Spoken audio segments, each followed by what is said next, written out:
I love this quote by Naval Ravikant. It says, "Sometimes life shuts one door because it's guiding you toward a better one.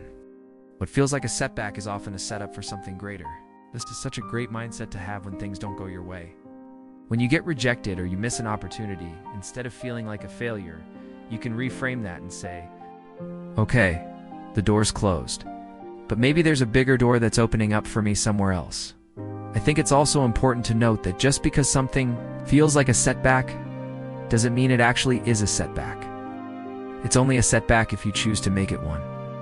If you choose to see it as a setup for something greater, then that's what it will be.